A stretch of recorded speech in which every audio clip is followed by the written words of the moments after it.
Los gallinazos sin plumas, de Julio Ramón Ribeiro. A las 6 de la mañana, la ciudad se levanta de puntillas y comienza a dar sus primeros pasos. Una fina niebla disuelve el perfil de los objetos y crea como una atmósfera encantada. Las personas que recorren la ciudad a esta hora parece que están hechas de otra sustancia, que pertenecen a un orden de vida fantasmal. Las beatas se arrastran penosamente hasta desaparecer en los pórticos de las iglesias. Los noctámbulos, macerados por la noche, regresan a sus casas envueltos en sus bufandas y en su melancolía. Los basureros inician por la avenida Pardo su paseo siniestro, armados de escoba y de carretas. A esta hora se ve también obreros caminando hacia el tranvía, policías bostezando contra los árboles, canillitas morados de frío, sirvientas sacando los cubos de basura. A esta hora, por último, como a una especie de misteriosa consigna, aparecen los gallinazos sin plumas.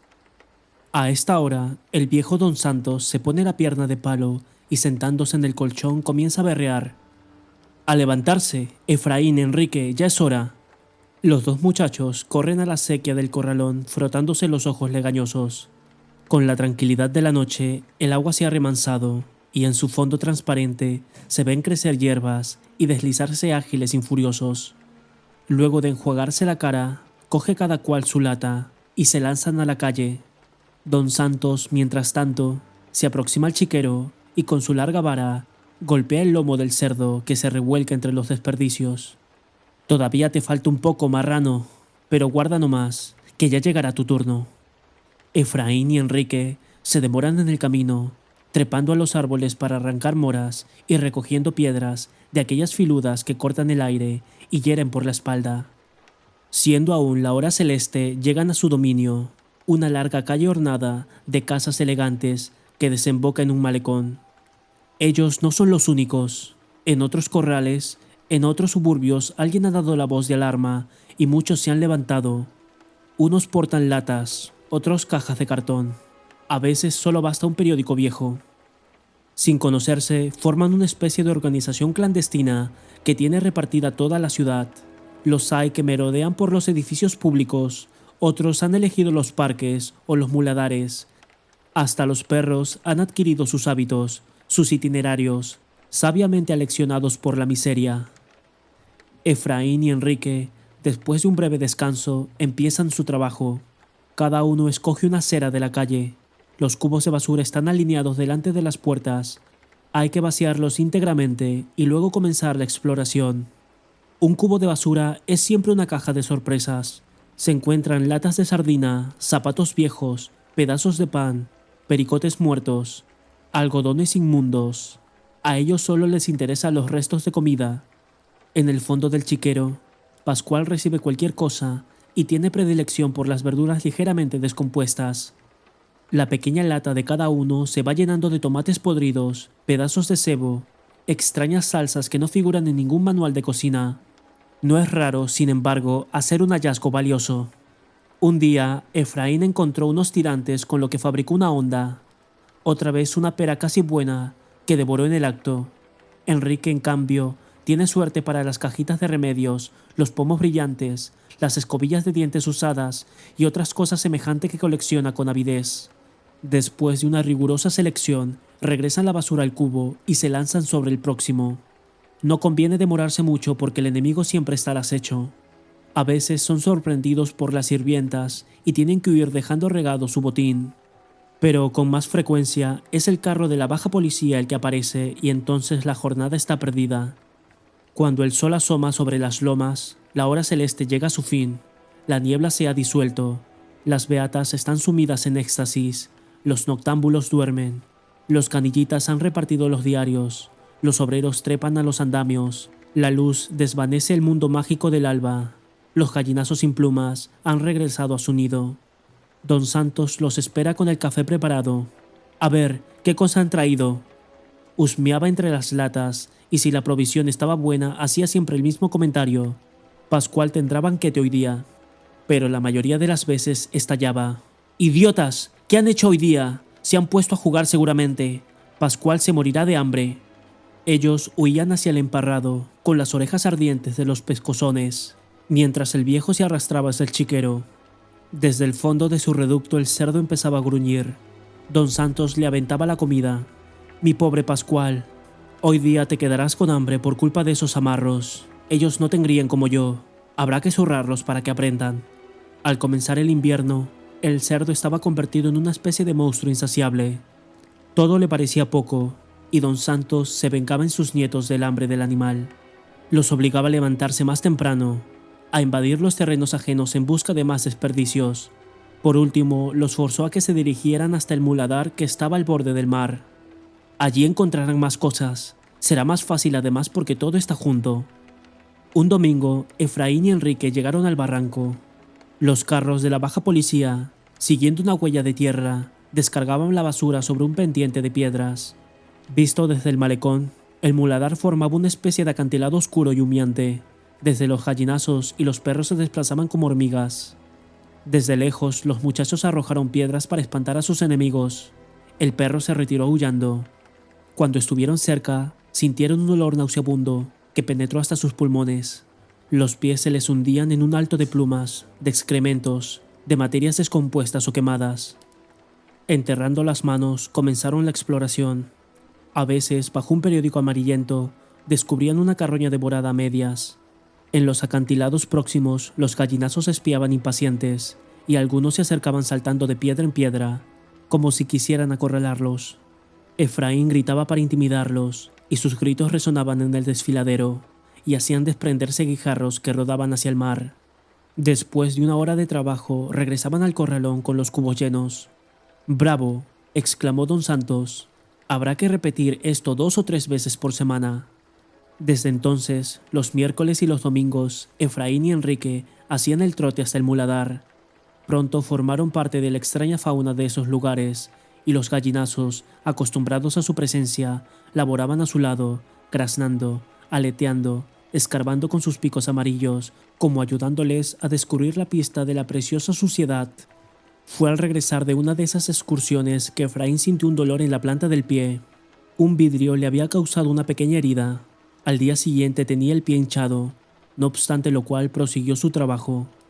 Cuando regresaron no podía casi caminar, pero don Santos no se percató de ello, pues tenía visita. Acompañado de un hombre gordo, que tenía las manos manchadas de sangre, observaba el chiquero. «Dentro de 20 o 30 días vendré por acá», decía el hombre. «Para esa fecha creo que podrá estar a punto». Cuando partió, don Santos estaba echando fuego por los ojos. «A trabajar, a trabajar. De ahora en adelante habrá que aumentar la ración de Pascual. El negocio anda sobre raíles». A la mañana siguiente, sin embargo, cuando don Santos despertó a sus nietos, Efraín no se pudo levantar. «Tiene una herida en el pie», explicó Enrique. «Ayer se cortó con un vidrio». Don Santos examinó el pie de su nieto. La infección había comenzado. «Esas son patrañas. Que se lave el pie en la sequía y que se envuelva con un trapo». «Pero si le duele», intervino Enrique. «No puede caminar bien». Don Santos meditó un momento. Desde el chiquero llegaban los gruñidos de Pascual. «¿Y a mí?», preguntó dándose un palmazo en la pierna de palo. «¿Acaso no me duele la pierna? Y yo tengo 70 años y yo trabajo. Hay que dejarse de mañas». Efraín salió a la calle con su lata, apoyado en el hombro de su hermano. Media hora después regresaron con los cubos casi vacíos. «No podía más», dijo Enrique al abuelo. «Efraín está medio cojo». Don Santos observó a sus 2 nietos como si meditara una sentencia. «Bien, bien», dijo rascándose la barba rala y cogiendo a Efraín del pescuezo, lo arreó hacia el cuarto. «Los enfermos a la cama, a podrirse sobre el colchón, y tú harás la tarea de tu hermano. Vete ahora mismo al muladar». Cerca del mediodía, Enrique regresó con los cubos repletos. Los seguía un extraño visitante, un perro escuálido y medio sarnoso. «Lo encontré en el muladar», explicó Enrique, «y me ha venido siguiendo». Don Santos cogió la vara. «Una boca más en el corralón». Enrique levantó al perro contra su pecho y huyó hacia la puerta. «No le hagas nada, abuelito. Le daré yo de mi comida». Don Santos se acercó, hundiendo su pierna de palo en el lodo. «Nada de perros aquí. Ya tengo bastante con ustedes». Enrique abrió la puerta de la calle. «Si se va él, me voy yo también». El abuelo se detuvo. Enrique aprovechó para insistir. «No come casi nada. Mira lo flaco que está. Además, desde que Efraín está enfermo, me ayudará. Conoce bien el muladar y tiene buena nariz para la basura. Don Santos reflexionó, mirando el cielo donde se condensaba la garúa. Sin decir nada, soltó la vara, cogiendo los cubos y se fue regueando hasta el chiquero. Enrique sonrió de alegría y con su amigo aferrado al corazón corrió donde su hermano. «Pascual, Pascual, Pascualito», cantaba el abuelo. «Tú te llamarás Pedro», dijo Enrique acariciando la cabeza de su perro, e ingresó donde Efraín. Su alegría se esfumó. Efraín, inundado de sudor, se revolcaba de dolor sobre el colchón. Tenía el pie hinchado, como si fuera de jeve y estuviera lleno de aire. Los dedos habían perdido casi su forma. «Te he traído este regalo, mira», dijo mostrando al perro. «Se llama Pedro y es para ti, para que te acompañe. Cuando yo me vaya al muladar te lo dejaré y los dos jugarán todo el día. Le enseñarás a que te traiga piedras en la boca». «¿Y el abuelo?», preguntó Efraín, extendiendo su mano hacia el animal. «El abuelo no dice nada», suspiró Enrique. Ambos miraron hacia la puerta. La garúa había empezado a caer. La voz del abuelo llegaba. «Pascual, Pascual, Pascualito». Esa misma noche salió luna llena. Ambos nietos se inquietaron, porque en esta época el abuelo se ponía intratable. Desde el atardecer se volvieron rodando por el corralón, hablando solo, dando de varillazos al emparrado.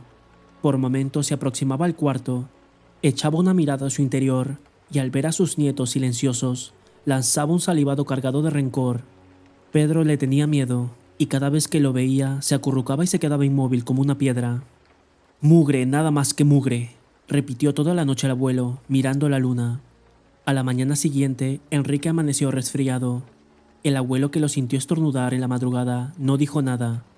En el fondo, sin embargo, presentía una catástrofe. Si Enrique enfermaba, ¿quién se ocuparía de Pascual? La voracidad del cerdo crecía con su gordura.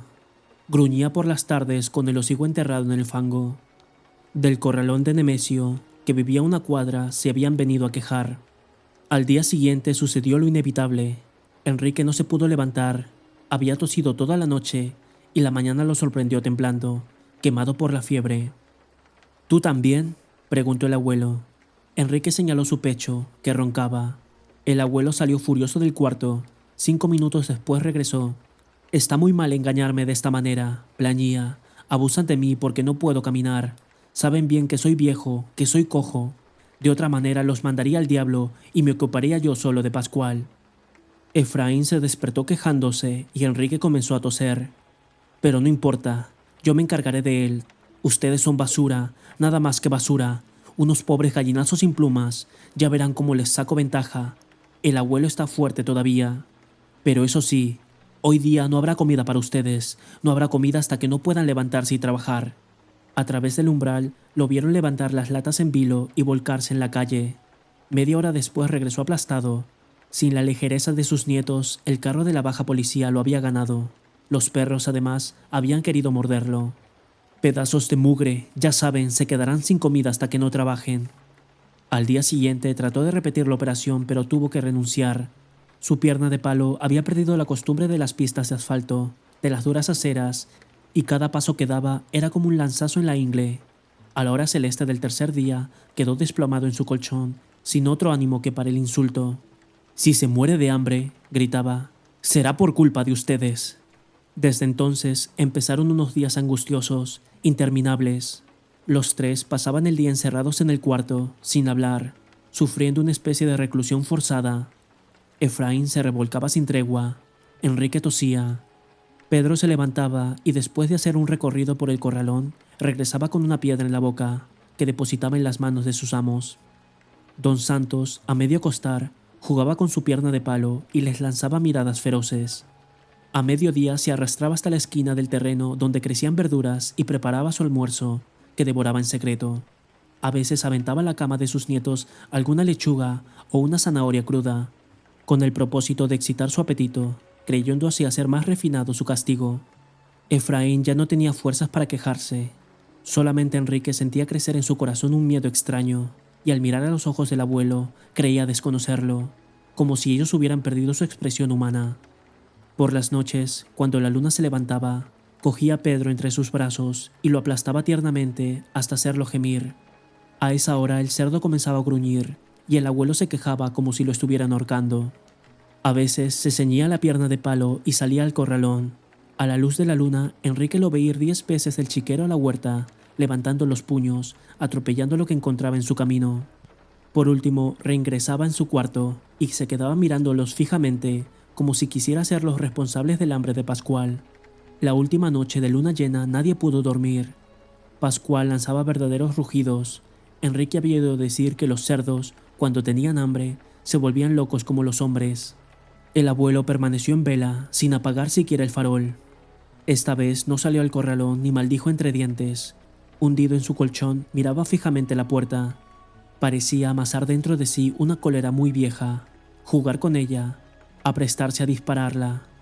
Cuando el cielo comenzó a desteñirse sobre las lomas, abrió la boca, mantuvo su oscura oquedad vuelta hacia sus nietos y lanzó un rugido.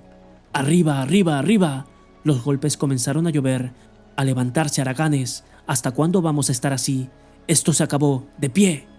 Efraín se echó a llorar. Enrique se levantó, aplastándose contra la pared. Los ojos del abuelo parecían fascinarlo hasta volverlo insensible a los golpes.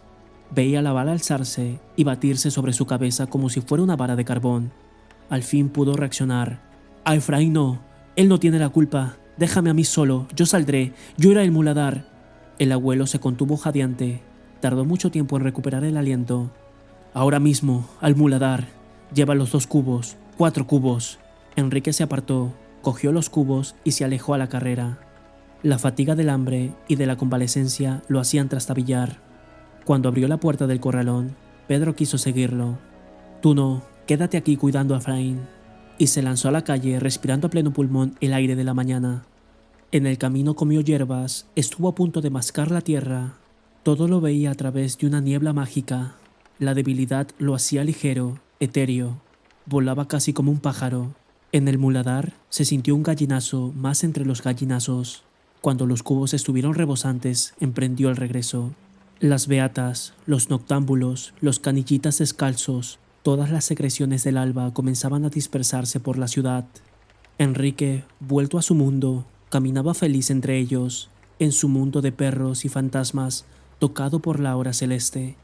Al entrar al corralón sintió un aire opresor, resistente, que lo obligó a detenerse. Era como si allí, en el dintel, terminara un mundo y comenzara otro fabricado de barro, de rugidos, de absurdas penitencias.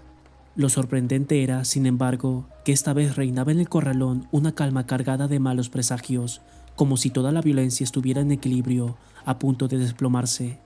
El abuelo, parado al borde del chiquero, miraba hacia el fondo. Parecía un árbol creciendo desde su pierna de palo. Enrique hizo ruido, pero el abuelo no se movió. «Aquí están los cubos». Don Santos le volvió la espalda y quedó inmóvil. Enrique soltó los cubos y corrió intrigado hacia el cuarto. Efraín apenas lo vio, comenzó a gemir. «Pedro, Pedro, ¿qué pasa?» Pedro ha mordido al abuelo. El abuelo cogió la vara, después lo sentía aullar. Enrique salió del cuarto. «Pedro, ven aquí. ¿Dónde estás, Pedro?» Nadie le respondió. El abuelo seguía inmóvil, con la mirada en la pared. Enrique tuvo un mal presentimiento. De un salto se acercó al viejo. «¿Dónde está Pedro?» Su mirada descendió al chiquero. Pascual devoraba algo en medio del lodo. Aún quedaban las piernas y el rabo del perro. «¡No!», gritó Enrique tapándose los ojos. «No, no», y a través de las lágrimas buscó la mirada del abuelo. Este la arrulló, girando torpemente su pierna de palo. Enrique comenzó a danzar en torno suyo, prendiéndose de su camisa, gritando, pataleando, tratando de mirar sus ojos, de encontrar una respuesta.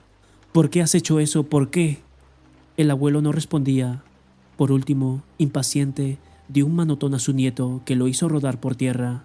Desde allí, Enrique observó al viejo que, erguido como un gigante, miraba obstinadamente el festín de Pascual. Estirando la mano, encontró la vara que tenía el extremo manchado de sangre. Con ella se levantó de puntillas y se acercó al viejo. «¡Voltea!», gritó, «¡voltea!». Cuando don Santos se volvió, divisó la vara que cortaba el aire y se estrellaba contra su pómulo. «¡Toma!», chilló Enrique y levantó nuevamente la mano, pero súbitamente se detuvo, temeroso de lo que estaba haciendo, y lanzando la vara a su alrededor, miró al abuelo casi arrepentido. El viejo, cogiéndose el rostro, retrocedió un paso, su pierna de palo tocó tierra húmeda, resbaló, y dando un alarido se precipitó de espaldas al chiquero. Enrique retrocedió unos pasos. Primero aguzó el oído, pero no se escuchaba ningún ruido. Poco a poco se fue aproximando. El abuelo, con la pata de palo quebrada, estaba de espaldas en el fango. Tenía la boca abierta y sus ojos buscaban a Pascual, que se había refugiado en un ángulo y husmeaba sospechosamente el lodo. Enrique se fue retirando, con el mismo sigilo con que se había aproximado.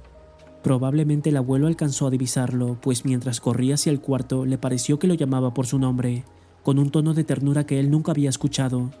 «A mí, Enrique, a mí». «Pronto», exclamó Enrique, precipitándose sobre su hermano. «Pronto, Efraín, el viejo se ha caído al chiquero, debemos irnos de acá». «¿A dónde?», preguntó Efraín. «A donde sea, al muladar, donde podamos comer algo, donde los gallinazos». «No me puedo parar». Enrique cogió a su hermano con ambas manos y lo estrechó contra su pecho. Abrazados hasta formar una sola persona, cruzaron lentamente el corralón. Cuando abrieron el portón de la calle, se dieron cuenta de que la hora celeste había terminado y que la ciudad, despierta y viva, abría ante ellos su gigantesca mandíbula. Desde el chiquero llegaba el rumor de una batalla.